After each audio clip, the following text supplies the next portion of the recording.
kalau anak ibu ingin dimudahkan pengetahuan oleh Allah, Allah yang punya ilmu, Allah yang punya pengetahuan, Allah yang punya wawasan segalanya, semua tidak luput dari Allah. Ya, perhatikan, wa huwa ala kulli syai'in qadir, wa huwa bikulli syai'in alim. Semua Allah tahu. Kalau ingin diberikan oleh Allah pengetahuan itu, maka dekati Allah pemiliknya. Bagaimana caranya? Salat. Salat, salat, salat. Tingkatkan salatnya. Maka anak ibu jaga betul disiplin salat. Masih ingat nasihat Nabi? Jika anak usia 7 tahun ajari mereka salat. Usia dia 10 tahun menjelang balik tidak mau salat, maka berikan pelajaran yang membuat dia mengerti. Berikan pelajaran. Kenapa Nabi meminta anak salat, salat, salat, salat? Karena ada korelasi antara salat dengan kepintaran seorang anak dan kebaikan seorang anak. Jikalau anak dari kecil sudah rajin salat, demi Allah Bu, catat kalimat saya ini. Kalau anak diajari salat dengan benar dari kecilnya, maka anak itu dewasa akan tumbuh menjadi anak yang baik dan pintar. Itu sudah rumus. Ibu cek ya, Al-Kindi, Al-Ghazali, Al-Farabi, ya, Ibnu Sina, Al-Khawarizmi, Al-Battani, itu semua ulama-ulama ini dari kecil sebelum mereka belajar pengetahuan dididik oleh orang tuanya salat. Kedua, Al-Quran. Al-Quran. Ini ada rumus langsung disebutkan oleh pakar Quran. Kalau dia baru terlahir, di usia setiap bulannya, maka putarkan Al-Quran setiap juz setiap bulan. 1 bulan 1 juz. Berurut. Misal, bulan pertama dia lahir, juz 1, Al-Fatihah sampai 141. Juz 2, 142 sampai 253. Juz ketiga, ya 253 sampai dengan Ali Imran ayat ke-92. Terus, juz 1, juz 2, juz 3 sampai juz 30. Jadi, begitu anak itu usia 30 bulan, dia sudah mendengar 30 juz. Dan bayi itu fungsi pertamanya pada pendengarannya, bukan pada penglihatannya.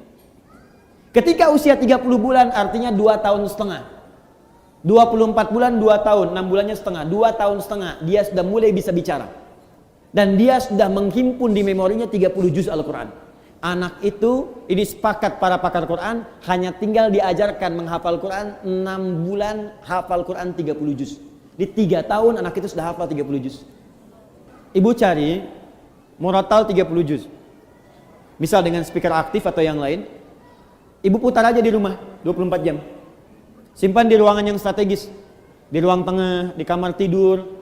Saya biasanya di rumah itu di speaker aktif ada sesuai dengan tempat lah. Di setiap kamar kami simpan speaker aktif, Quran 24 jam aja putar. Di ruangan tengah ada di situ. Jadi tiap hari yang terdengar Quran. Tiap hari. Itu suasananya beda Bu, akan lain suasananya, beda. Ibu buka ya, ada kitab namanya Bidayatul Mujtahid. Sekarang banyak digandrungi, kitab fikih. Fikih perbandingan. Bidayatul Mujtahid ini Bu, itu tentang fikih perbandingan, tapi yang nulis dokter bedah.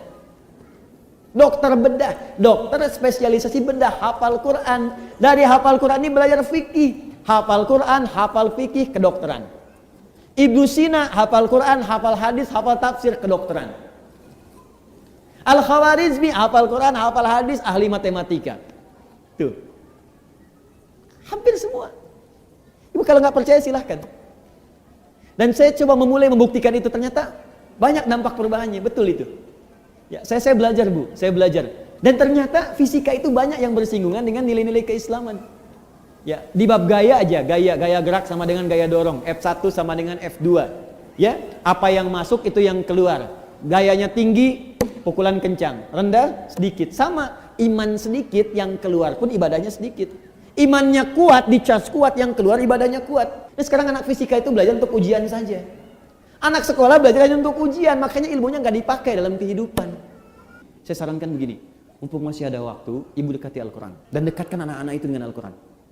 Itu Allah akan tingkatkan tingkat kecerdasannya. Kalau hafal dengan benar, itu minimal 3 kali lipat. Ada korelasi antara peningkatan kecerdasan dengan hafalan Quran. Antara hafalan Quran, karena Quran itu punya kurang lebih 52.000 kosakata. Penelitian menunjukkan orang yang banyak hafal kosakata itu akan berpengaruh pada wawasan. Dan karena dilatih cepat menangkap pengetahuan, dilatih cepat menangkap informasi, Quran itu kan paling dahsyat Bu. Belajar fisika, begitu disampaikan masuk, dibutuhkan keluar cepat. Biologi, dihafalkan masuk, keluar cepat. Makanya orang dulu, orang Islam dulu, itu walaupun mereka ahli biologi, matematika, bahkan kedokteran, itu rata-rata semua penghafal Quran. Masya Allah, itu dan kepake ilmunya gitu. Dan sekarang pun masih dikenal.